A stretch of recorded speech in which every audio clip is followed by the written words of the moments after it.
The amount, well, it actually was $800. So it had gone up. If I'd started early, it could have been $200. The amount of paperwork to get all the stuff together and to be vetted. You have to go to Memphis and you have to stay overnight. You have to have a series of interviews, and then you have to go back again to take a test. So in a lot of ways, it costs a lot of money, and you have to, like saying, get all your documentation in a row, and it's kind of brutal. So you've been living in the U.S. for how long? Since 1984. So what made you decide to become a citizen now? So that's a pretty good question. I think it's a very, very difficult concept to get in your mind, the idea of changing your citizenship. You'd almost feel like you're abandoning your country. When I first came to America in the 80s, what I realized is in some ways I was a little bit anti-American, like a typical European. I was anti-Reagan. I appreciate him now, but I didn't then. I was how would you say, excess. The thing, I was kind of stunned, and the big cars annoyed me.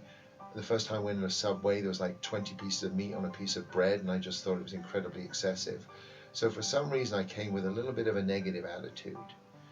What's happened over the years is I realized how great this country is because it gave me opportunities. I couldn't be a teacher because I was too old in England.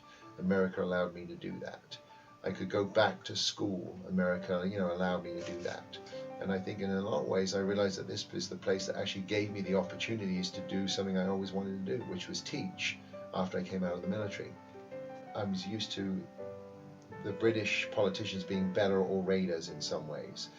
When you listen to Parliament and the debates, they were a lot more sort of witty, a little more feisty, and a lot more on the issues.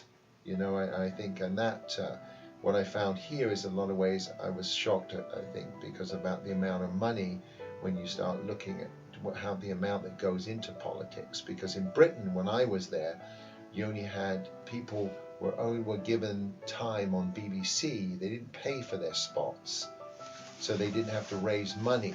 They were given time. It was called a party political broadcast, and so they were given depending on what you thought the percentage of people they would get a vote would depend on the amount of time you were getting. So there were no private donors. There was nobody coming out, no corporation sponsoring the politics, which was really refreshing.